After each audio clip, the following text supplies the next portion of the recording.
Hi, Sid. Good afternoon and good to see you. Hey, good afternoon, Mayank. How are you? Wonderful. Thank you for doing this, firstly. Um, Before we do anything, we share anything, I wanted to, probably share this with you, which you don't know about me and the kind of journey I had. So, with your permission, I'd like to do that, Sid. Please go ahead. It's your show today.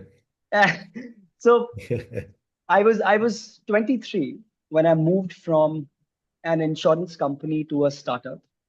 There were a lot of unknowns and uncertainties in my life at that point. Will this move work out? Will I be able to manage a night shift role because I was hired for a North America sales role? So would my body adapt to it? What do I want out of life? What are my long-term goals, short-term goals? So there was a lot of this happening with me. And to add to all of this, it was this lack of clarity because I wasn't putting myself in these out of comfort opportunities. And when you're not doing that, you're not growing. So I moved with all of this baggage in my head, but all of these things changed for the better when I started working for a leader. Because I was working quite closely with him, there were so many learnings. But the three most important learnings for me were: number one, how do you manage expectations when the entire world is watching you? When the stakes are high, how do you keep yourself calm and composed and just get the job done? Second, when do you take life seriously and when you do not take life seriously? That's like something which only that leader has been able to teach me. And I think the most important thing that he's given me as a takeaway is: how do you not get troubled by the temporary setbacks in life and always focus on the larger picture? Trust me when I say this, Sid, all those learnings have played a tremendous role in shaping me who I am today.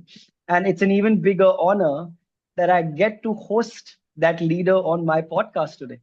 So before anything, a biggest thank you, Sid, to you for shaping me who I am today, for continuing to inspire not just me, I'm sure a lot of people who look up to you. Thank you, and thank you for being here. Thank you for agreeing to do this. Thank you so much, Mayank.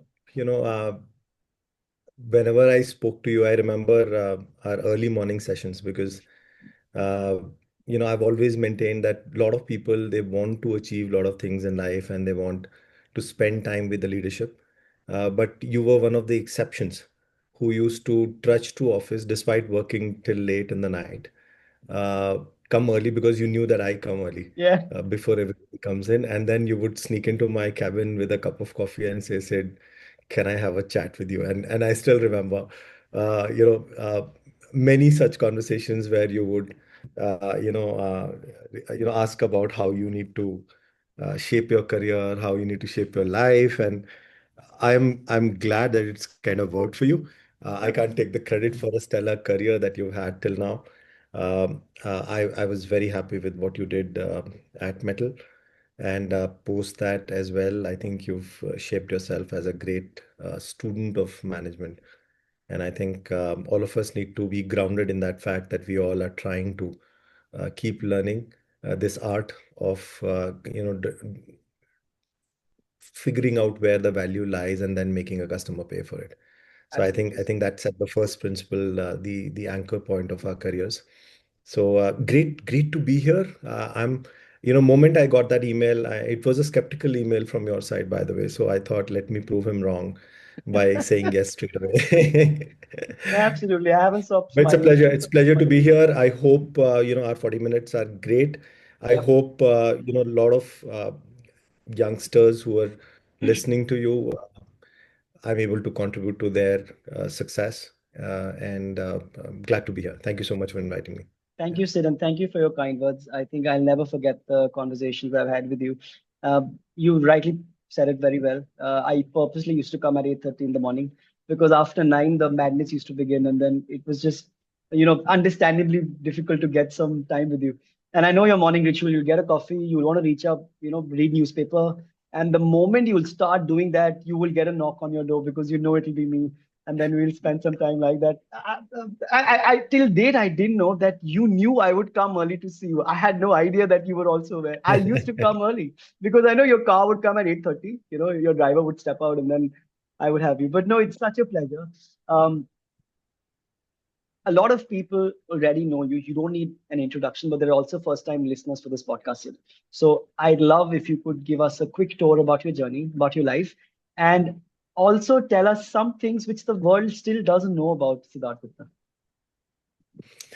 Yeah, so this is the trickiest question when you've had a long career, because moment you start talking about where it all started, people can start calculating back about how old you are. So to keep the mystery on, I started my career when Sanjeev Bikhchandani was just about starting off Naukri. So he was a startup founder, and uh, that was a time when there was no VC ecosystem. So I know Yep, it's very hard for many of you to visualize that, but yep, India had no VC ecosystem. If you wanted to start a company, you had to go to your family to borrow money, or if you had a relative in a bank, in a state-run bank, and if you could get a loan for starting a company. So that's how old. And a good trivia for your listeners is that Sanjeev actually taught me a oh, class as well. So I was wow, in a one-year program, marketing program, and Sanjeev that time was a struggling entrepreneur, and he used to come, and he was an IIM Calcutta grad, and a fairly good speaker and a good thinker. And he used to take one class on business case studies. So he used to come with those case studies that he explored in IIM Calcutta, and used to share it with us, and make it help us understand business better. Uh, Post my MBA, I did my MBA from Xavier's Institute of Management, Bhubaneswar, and it's an era where you look forward to that 3 days of placement. And luckily for me, I had done an internship with a company called Compaq Computers, which got bought by Hewlett HP. Packard later. Yep, yep, So I was one of the 10 interns that HP had hired across India that year. And luckily for me, my project was appreciated, and I got an offer from Hewlett Packard. So I spent nearly 7 to 8 years in Compaq and Hewlett Packard. Won't take you too much into it, but uh, something that stayed with me. For 1 year, 1.5 years, I was working with Balu Doraiswamy, who was the MD and CEO of Compaq. And I think that stint, and I was thoroughly unprepared for it. Frankly, I still have chats with Balu, and I tell him that I love you for the patience that that you had for somebody like me who had no knowledge of how a company is being run. But I saw him work up close. His leadership team had stalwarts like Neelam Dhawan, who went on to yep, become MD of Hewlett Packard, yep. and then also MD of Microsoft in India. So I worked very closely with Neelam and the entire leadership of Balu. So my 7 8 years was part working with the leadership team of Hewlett Packard in India. And then after a year and a half, if you are in the CEO's office, you are given the freedom to choose any role that you want to do in a company. And when I chose that I want to be in sales, people were aghast, saying that you could have asked for anything. You could have asked for consulting. You could have asked for services. These are the things that you could have asked for a posting outside India and stuff. And how come you want to do sales? And frankly, I can connect the dots now, but at that time I had no idea what I wanted to do. So I thought, let me understand how a company is able to sell something to a customer. So I think that's the first principle at which I went in, and I became an account manager with Hewlett Packard in Bangalore, and that's how my journey started way back in 2002, 2003. Right. And post a stint with Hewlett Packard, I had done enough of hardware. Networking was, hardware, network, and services was what India was known for. Yep, Somewhere I always felt that I wanted to understand how companies are run. And, yep, and that's where I got referred to a company called SAP. It's a German ERP company, and that time SAP was de facto the largest enterprise application company in the world. And I did a 10-year long stint and not in the same role, but I had yep, multiple roles across India and outside India in that company. But I touched upon every industry. So I worked with, I think, around 10 to 11 different industries. And the core learning of my stint in SAP was to understand what are the key processes in every industry, and what kind of value can you create for a customer if you automate a particular process. So out of all the processes in a company, which are the top three, four, and if you automate them using a Yep. software, what kind of savings and what kind of enhanced business can you get for your customer? So that made me go deep into researching industries, building that capability to speak to the CXOs of that company. So from Right. a gas distribution company to a power generation company to a Indian Railways to an Indian Post. So I've done a gamut of automation for companies in different industries, from ports to airports to manufacturing. Right. So that those were uh, some years of learning for me. I feel they've kept me good because two basic learning. One is understanding the industry value chain, and second is the complex world of B2B or B2G. There is government sales as well. So those are two very difficult processes, and if you learn them well, manage stakeholders well, then it stays with you somewhere. So Right. SAP, that's where I kind of drew the line that I want to work for a startup, and that's where your and mine path crossed. I left SAP when I was 39, and I didn't want to grow old in a very large company. I wanted to have something of my own. Yep. And Tanmay Singhal and Ketan Kapoor in Mettl, they gave me that chance. They gave me some equity, and I joined Mettl as it was a very small startup then. I think around 2.1 odd million dollars. And then Right. we worked really hard over the next 3 years to scale it and then finally get it an exit Yep. in 2018 in November.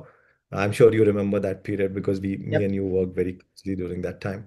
Yep. And then, then again, I thought maybe it's time for me to quit as well. But then Mercer asked me to globally lead that business for them for the next 5 to 6 years. So COVID happened in between. So, Yep. that community was so close to my heart that I just didn't have the heart to kind of walk away from all of it during troubled times. So it was an amazing journey. Frankly, I've never left Mercer Metal. It's always very close to my heart. Yep. In my final 1 year with Mercer, so for your listeners, I quit on 31st of May was my last day at Mercer. For 1 year full, I did the role of president of Mercer Consulting. So beyond the assessment world, Mercer was looking for somebody to lead their India operations, and that's Yep. when they gave me that coveted role. I had a phenomenal time leading and trying to work at the cross section of how a HR tech SaaS platform can be aligned with a people consulting practice and then try and get value for our customers. So it was a great experience for me as well. But then again, you know me, I keep moving and I keep learning Yep. and I keep taking risks. So here I am uh, at the cusp of my next venture, Yep. which I can't announce yet. I'm Yep. I'm I'm joining listed setup, so there's key man change and other things that I need to be careful about. But very soon, maybe in the next podcast, if you invite me, then I'll share where I am next. One hundred But that's percent. that's in summary. That's in summary my Got my it. professional experience. Bank. Any questions you have, you can shoot. I can answer Yep. them for Thank you. you so much. Firstly, congratulations, Sid. You've had a stellar career and you've been consistently, I think, performing at all levels. Uh, since the time I know you, well before that, we know Sid's in the room. When you look at like the achievements you've done in the well over like the last 2 decades. I want to know one thing. I've always been curious about it. Your last position at SAP, which was I think VP of Strategic Industries. You were looking at their automation tools for the PSUs rather, government sector. Big MNC, things are going well. You've been there for a decade. You now get an opportunity to move to a startup in the capacity of a chief revenue officer. Um, what was going on in your head at that point before you made that decision? Because you were leaving a well-established setup and now moving to something, yes, free-flowing, but then you have to build a lot of things from scratch. And I ask you this because so many people are caught in that dilemma. Do we work for a startup? Do we, go for a well-established like safety net? What was it for you, Sid? So frankly, um, I was feeling somewhere like I said, SAP was an amazing experience because obviously it was world leader. So your card was so strong, your brand was so strong that you could literally knock on any door and walk in. The question was more of aligning what SAP had to offer to the maturity level of the customer in India, and then working with multiple stakeholders, because SAP implementation or SAP buying doesn't happen at any level other than the board. So you had to work with the CXOs of the organization, convince them that they need to go through a painful automation exercise if they want to take their organization to the next level. So, and I had done, and then if you talk about picking the tallest mountain to climb, SAP sales to a private organization is far easier, because if there is a Reliance, which is one of the largest petrochem entity of India, if you look at the world, all of the largest petrochemical companies are on SAP. So it's not a sell that you're doing. It's more of aligning and making sure that things happen and stakeholders are managed well. But then I picked another tall mountain within that cluster, which was going to government and trying to sell the most premium application to government of India, which always buys at the lowest price. Right. But convincing multiple stakeholders there to ensure that the best of applications get adopted by government of India was a taller mountain, and I felt in that experience, beyond understanding and ability to understand value propositions for an industry, I honed my skill in developing teams and processes to sell. So the Right. B2B or B2G sell processes were very well understood by me. It was very complex. It was designed for a high value sale. So SAP is always 150,000 to a couple of $1 million of sell. Uh, so that journey was in my mind over, because there was very little learning. And that's when I was looking at where can I apply all my learning, and that is where I happened to be in a get together in Bangalore, where one of my friends invited somebody from Kalari Capital.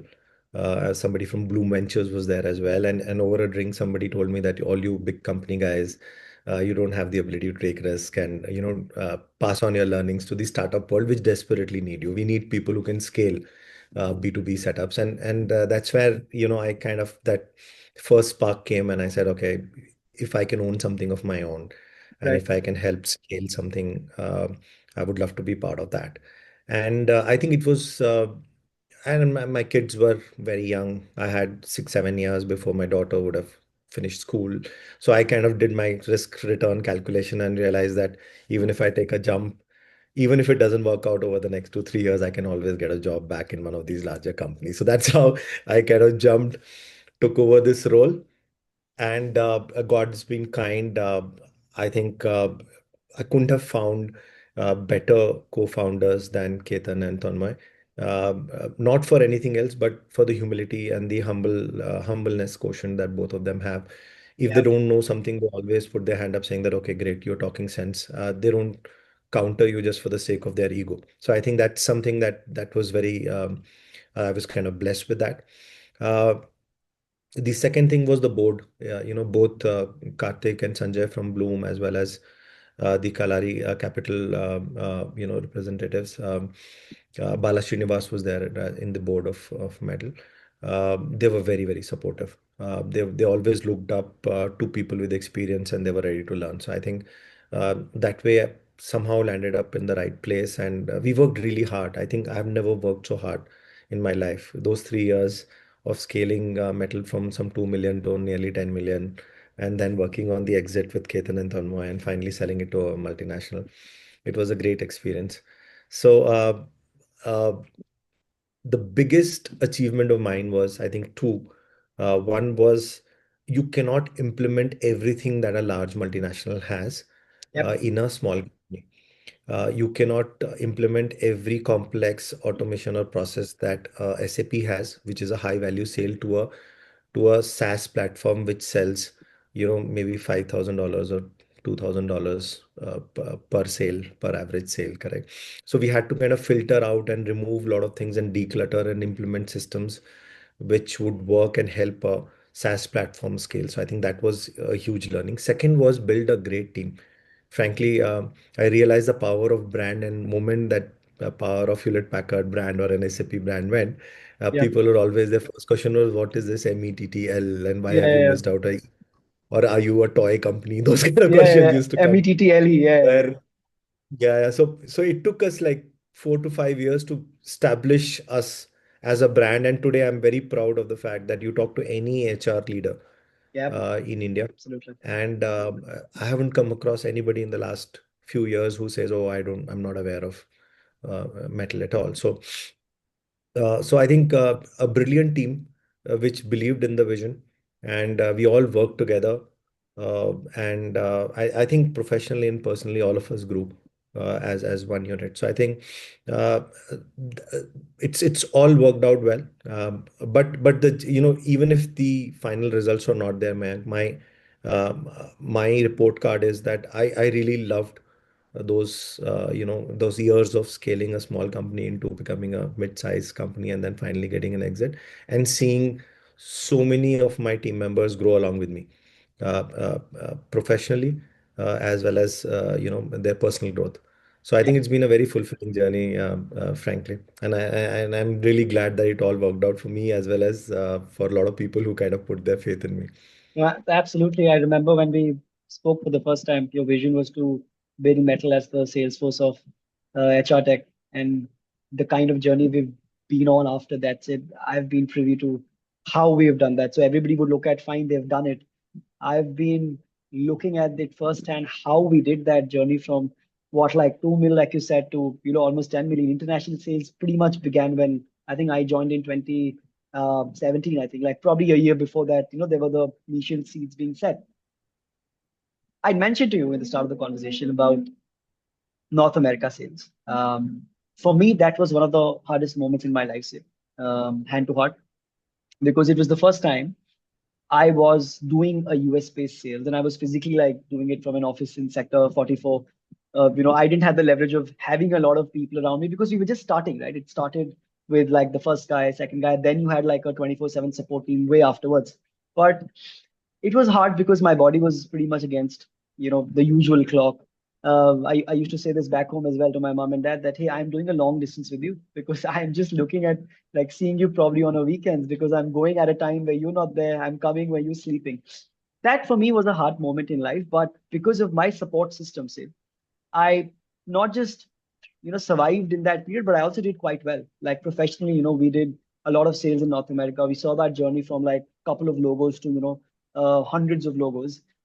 I want to ask you, what was that hard moment for you in your professional life? It could be Metal, it could be SAP, it could be HP, Mercer.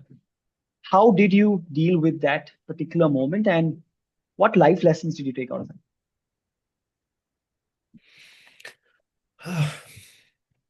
So frankly,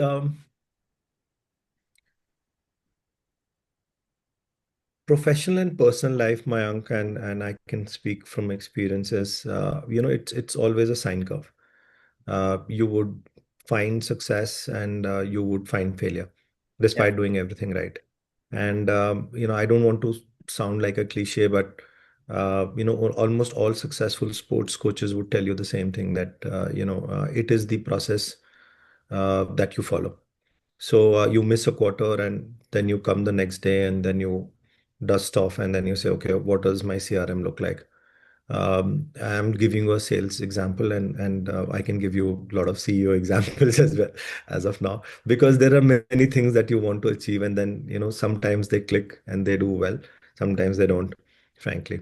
And I'll give you an example of COVID times. 2019, we had the most phenomenal year at Mettl. We had grown 58% year on year just post acquisition by Mercer, and we had all the feathers in our cap.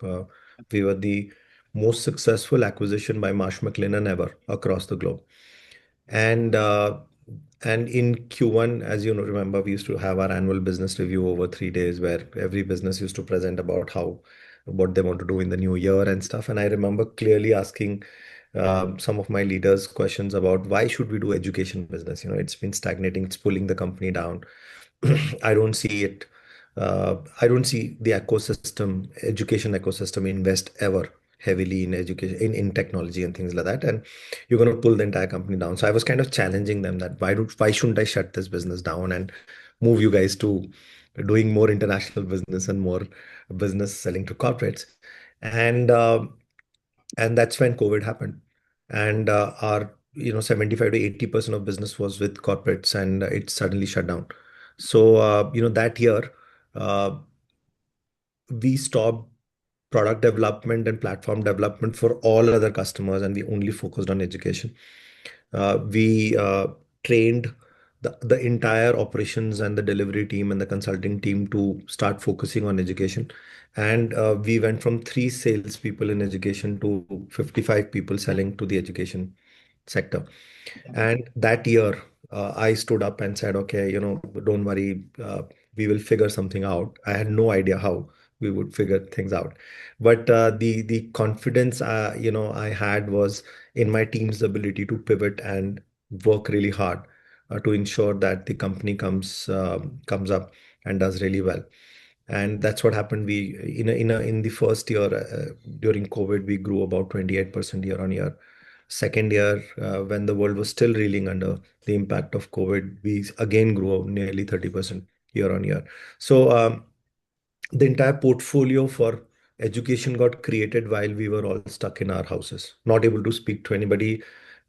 Every one of us was packed somewhere or the other in different parts of India, but the intent to come together and make sure that we are successful as a team was there. And I think so the lesson for everyone is that you can get bogged down and start questioning yourself, but you need to step away and keep the broader runway in mind. This life is not a 100-meter sprint. Life is a longish marathon. You would have, some blocks of it where you might feel, oh, why am I running this race? And you have questions, and I'm this part of my body is hurting, and that part of my body is hurting. I'm not feeling great. I'm not breathing well. But then you have then you kind of overcome those things in your mind, and you reach a place where you're in the zone and you don't really care. You're humming a song and you're actually trudging along without feeling any impact of exhaustion and things like that. So you need to kind of think of your life as a marathon. It's a very long journey. Small blips here and there, whether it is on the personal front or the professional front, don't define who you are. Yep. That's something that you have with you. You need to stay true to who you are, and if you commit in the long run, almost everything usually works out well. So I think that's the philosophy with which I work. There are things that you can do and make an impact, and there are things that you need to leave for others to do, and things happen to you. Correct. So whatever's in Absolutely. your control, you focus on that. And it's I know it's not you're not human if you say nothing impacts me. Things obviously would impact you, but you need to always in those moments step away and say, okay, I'm on the right track, and we'll see Yep. how it works out. I think Yep. that's the philosophy that I've always worked on. Yeah. And I've learned that from you, Sid, like fighting what battles you want to pick. You were the first person who came and explained me that so well, because in your capacity, and I'm sure you would have faced it at your stints as well, you'd want to solve for a lot of things in your own ways, but even you would understand there are some battles which you want to prioritize fixing, and then there are some battles which you could take a step back and let somebody else take care of it. I've learned it. I've tried to implement it wherever I've been after that, in whatever positions I'm at. And the second thing that I was thinking about when you were explaining that journey is, during COVID, like the demand for even proctoring kind of just shot up, because people now wanted to do a lot more. They had to resort to virtual, right? And what's the best way of making sure an exam's being done authentically, right? Like through proctoring. I know towards the start, because I think it was February, March when we got to know, something like COVID happened. We were very close to doing an offsite, I think, or some party back then. And, then we Hmm. understood, COVID's happening. We had to do so many pivots, even in product. And like you rightly said, shifting focus to education and then just making sure things click. Very well put. Um, I've wondered for a lot of times, because you've been a leader pretty much like all your life. In SAP, you've held various, managerial positions, VP, then you became CRO at Mettl, CEO, and then president. In this entire journey, Sid, from your vantage point, what is that one thing which, no one really prepares you? for taking a leadership position, but you figure it out pretty much on the way? See, actually, something, and frankly, uh, CEOs and CROs are titles which kind of tell the world that, okay, this guy is the designate leader of the pack. But I feel, and I always felt I was a leader wherever, whichever role I was in, because leadership is all about how you define it and whether you take the responsibility of the impact that you're working towards. So, but yeah, one of the learnings that I've had is when you are at the top or helm of the company, the ball stops at you.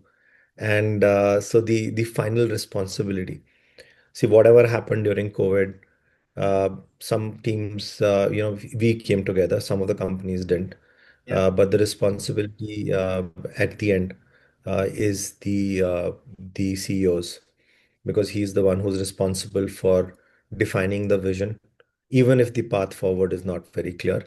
And he's or she is responsible for selling that vision to the organization, aligning everybody's energies towards that vision, and then also take that narrative to their customers that we are going to add value to you, and hence you need to trust us.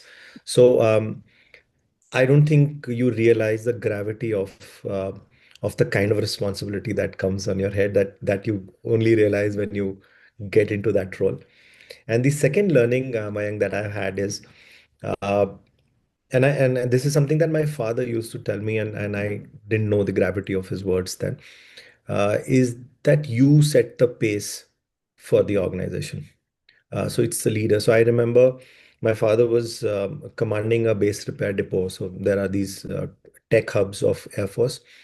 And my father was an AEL officer, so he was leading as an Air Commodore, one of the nine, it's 9 BRD in Pune. And I went to his office, and it was a beautiful green office in middle of like the way defense stuff is. So it's like green trees and this and that. And he used to reach like half an hour, 45 minutes early than a government office. Like he used to be the one for whom the office used to be open. yeah, So one day he took me along with him. And I asked him, I said, why have you come like 45 minutes before even your secretaries walked in here? Okay, what are you doing here? And he said that, if I'm not on time, then I don't expect anybody to be here on time. So, and I didn't understand the gravity of that sentence then, but now once you lead an organization, people look at you, look at your body language, look at the words that come out of your mouth, and they get energized by it, even if you're not doing anything. And if you don't set the pace of the organization, if you don't excite people about what the future holds, then the yeah, entire organization kind of drifts. So many people say, oh, the organization has to be in a downward spiral for me to leave it and things like that. I believe if an organization is just drifting without a vision, that itself is a downward spiral for most of its employees. People don't want to work for any company or any leader where there is no yeah, forward movement in their professional and personal life. And I yeah. think that's something which is as big a responsibility on our leaders' shoulders, um, uh, uh, beyond the numbers that you kind of get gold on. So these Right. are my two big learnings from being in a leadership role for long. Yeah. No, well said. And you've been at the helm for so long, Sid. And I don't want to say keep saying so long because then you tell me I'll make you look old, I'll make you look, quite experienced. You are experienced. You always be the perfect mentor for us. So long in that journey, Sid, what's really like your mantra? What keeps you going every day, showing up and with all that energy? Like when I met you, I think you were already like probably 20, 25 years into, sorry, 15, 20 years into it. And I still felt like you were coming for the first time. It's like your first day at office. You like so pepped up always. And that's the reason I used to come to you because you'll just turn a dull day into something so, worth looking forward to. What do you do so consistently that's behind all of this? No, so I take Mayank, I take every day. So I'm not a superhuman, but I take every day as a learning experience. Uh, I think you know me well now. So I kind of try and question everything first principle.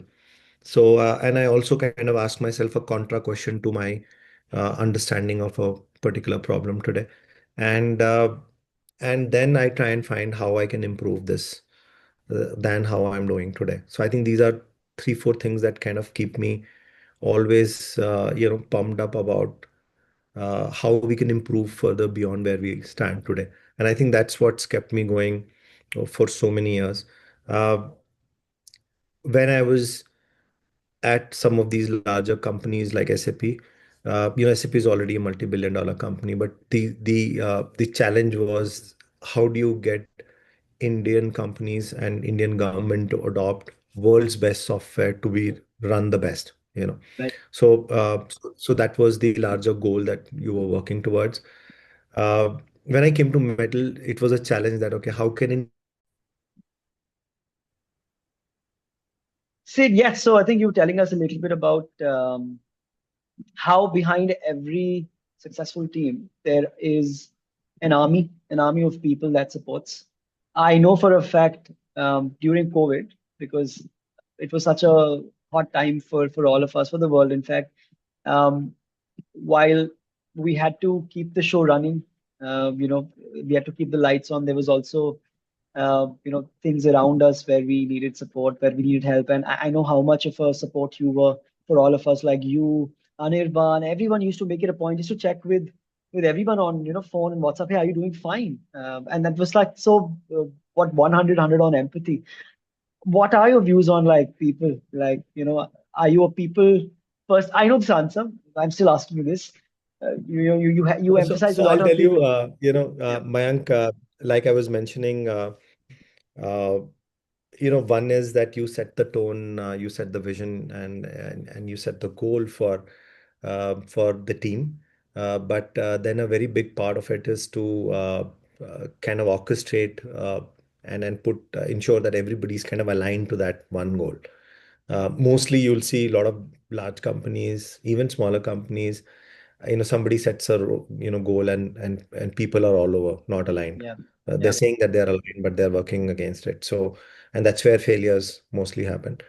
Uh, and that's how I differentiate between two failures. So you could have a failure where you are all aligned and you work really hard, but you got the problem statement wrong and you got the solution wrong. It's fine with that. But if you've but if you fail because people are not aligned, you fail to communicate what you were trying to achieve, and you're not able to align people's goals to the organization's goal. I think that's the kind of failure that needs to be studied, worked on, and improved. So I think people is a very difficult and very important part of. So what is a company? It's a collective of people, frankly, other than Yep. being a it, which has a balance sheet and a profit and loss statement. Everything else is people primarily. That said, uh, maybe I'll kind of give you my two bits on it. Uh, every one of us lives a life where you yourself, he or she, is the hero or the lead cast of that movie. And I think if you are a leader and if you want to lead people, you need to understand that every one of the team member is equally important in the entire narrative. So, you might be called a CEO and maybe paid a bit more, and you get to set the pace and you get to set the goal after talking to a lot of people. But for every contributing member of that team, they are the heroes of their life. They are looking at it from a prism of how does it help me, how does it help me grow professionally to the next achievement that I want to achieve? How does it help me personally grow? How can I buy better things for my family? And how can I take care of my correct? So it is so leadership is that much more difficult because as you become a leader of larger and larger setups, it becomes virtually impossible for you to granularly know everybody who's part of your team. But how do you conduct yourself how do you perform under pressure? How do you set the baseline for how an organization would behave with its people? Uh, Kind of communicates that to every person who's part of the team. So Yeah, having empathy is the most important aspect of leadership. And that is what so when I try and do these exercises where I'm looking at my positives about what kind of differentiates me and where I'm not good at. So two things that I feel are the only two things that I know in life is one is, can I put myself in Mayank's shoe and feel how does he feel conducting a podcast, for example, yeah, today? yeah, What is he trying to achieve, and what would be definition of success for him in this podcast, correct? Similarly, understanding your team members and understanding where they're coming from, and then finding common grounds is something that a leader should have. And the second thing is to not get bogged down. You have to step away from the present and see the bigger picture. Sometimes take failures in stride and not give up. Sometimes understanding that you're on the wrong path and then changing direction. So I think these are the two things that every leader should have today, because we live in a world which is constantly needing, not yeah. wanting, needing us to change. Almost every 2, 3 months, something drastic happens now. So organizations have to be led by people who can, make the organizational agile as well as keep pivoting to ensure that you make sense to your customers. I think that's a two bit for me. And that's one of the many things I admire about you. I have this theory that a kind leader and an assertive leader are extinct now. And I think you're both.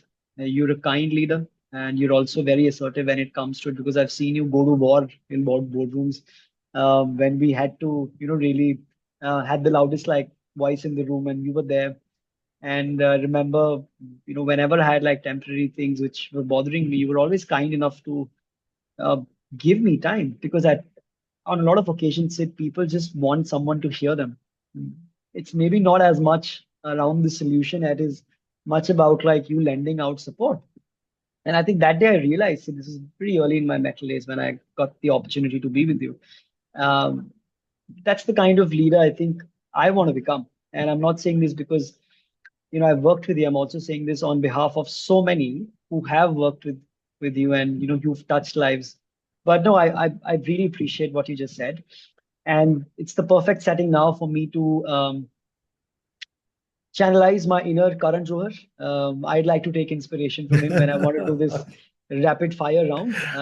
The aim is to put a man like you on the spot, and I know I'll fail miserably.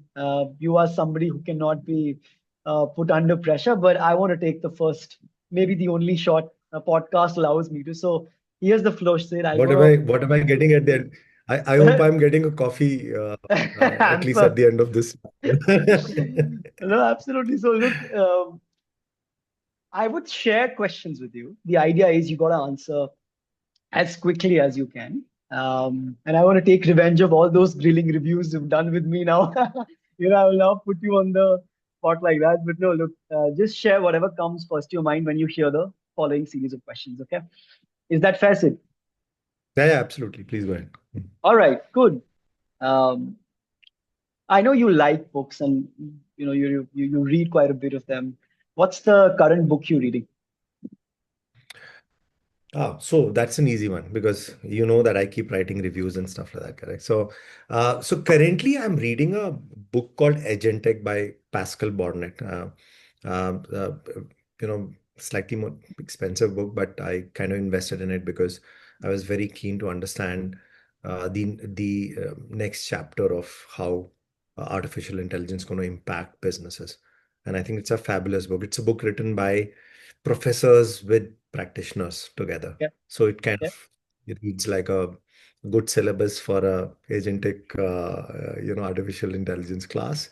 got But it. it was an amazingly eye-opening book. Would recommend it to everybody. But Sure. since so you can't play rapid fire with book because I read a lot. So two books that I would for sure tell your listeners about, which made me start reading a lot.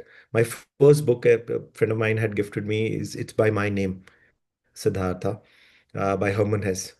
And that book, before that, I didn't know that you also read books for pleasure because I used to hate studying. So that was the first book which kind of somebody gifted to me on my birthday, and I thought, okay, people read for pleasure as well. So that book actually had a message which said, if you can fast, you can think, and you can have the patience to wait, almost everything will happen. And that kind of lessons been with me, and I've gifted this book to almost all my colleagues as well. So I've gifted to a lot of my customers as well. So that's one book. And the other book is The Art of Living a Good Life. Okay. It's by author, I think, Rob Dobelli. He writes a Okay. lot of self. But this particular book was like a 50, 60 odd chapters of Okay. uh, you know, which help you kind of declutter your mind and life overall. So fairly interesting book. So Okay. but Agentic is my recommendation for anybody who's looking at what the next generation of companies would look like. And Got for it. students of management, I think we should be reading about that. Yeah. Got it.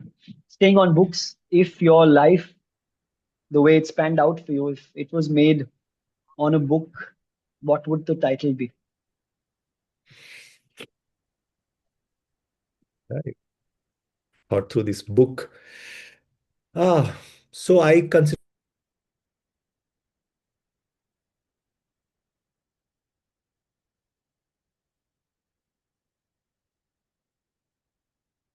Sid, I think I lost you.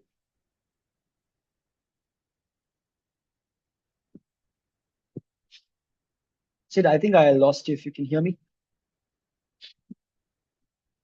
Wait, so I'm on a hotspot.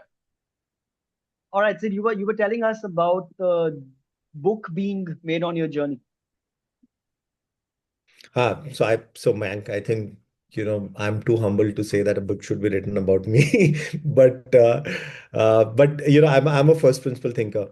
So something which titles about incremental improvements, or like a always being in beta, so Okay. that you keep learning and keep improving. So I think that something of that sort would be a Okay. great title.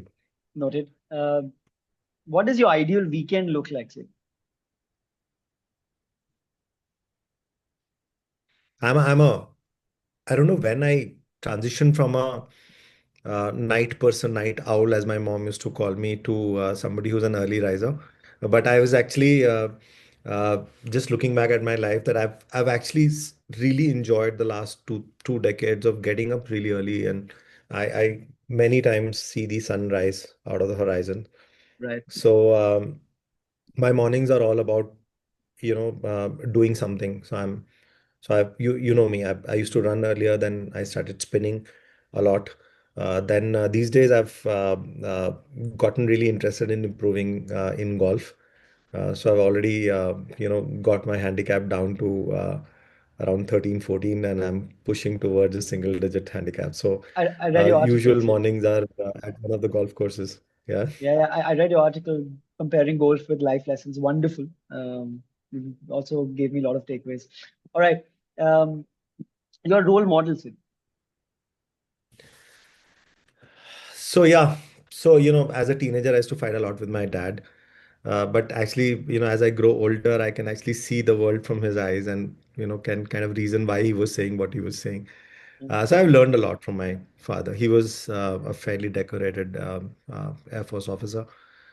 Grew from nothing. Like we have very humble background in Lucknow to becoming an air marshal in the Air Force, and he's had a huge impact on my life, especially around understanding people better. Because I think armed forces really teach you Yeah. life lessons and handling people and emotions in stressful situations. So I think I've learned a huge lot from him. Yeah. Okay. Your leadership style. I know the answer, but I want the world to know it. What's your leadership style, Sid? So, Mayank, I think uh, leadership is a continuum from saying that, okay, I'm autocratic and I take all decisions. And on the other end of the spectrum is that, I don't want to take any decisions because I have a team I want democracy to implement. I think the truth lies somewhere in between. You need to ensure that you're hearing all the voices, and you are participating in great debates. You could be wrong, Yep. but then you should have the pragmatism and the intelligence to finally arrive at one decision that you need to take, because at the end of the day, the leader has to take the ownership of the decision, uh, whatever the process of arriving at that. So I think it's participative but definitive, not letting things just drift. Got it. Would summarize my leadership well. Yeah. Thank you, Sid. It was a quick rapid fire, one you've fared very well. My attempts to knock you off, I knew would fail, but thank you. It was the end of the conversation, which passed so quickly because every conversation with you is like that. I want to thank you for giving me, and I think everyone would be listening in, such valuable insights. And I think maybe I forgot telling you this, but the idea of starting a podcast was to connect the storytellers to people who might want to hear those stories and get inspired, because someone somewhere listening today, whenever, uh, would be in the same spot which you were in probably 10 years back, 5 years back, even now. And if they could take a leaf from your books, they could just progress. So that's the aim. Super, super grateful for you to do this. Thank you so much. And I hope it was a good conversation for you, Sid, in terms of any No, no, final it always feedback. is, Mayank. Any way I can contribute from my life and my experiences is always fun. And you've always been a deep thinker, so talking to you and having a conversation with you is always fun. So thank you so much for inviting me, and I hope somebody benefits out of this conversation. And Wonderful. I really look forward to keeping in touch with you. It's been long. I think when you pinged me, it was almost a year that we spoke last. Yep. So I think we should learn from that and make sure that we are in touch more 100%, closely now. Sid. 100%. Uh, But thank you. I can't wait to show this to the world, Sid. Thank you so much, and Thank you. have a nice one. I'll just stop the recording. Sure, sure. Thank you so much. Thanks, Sid.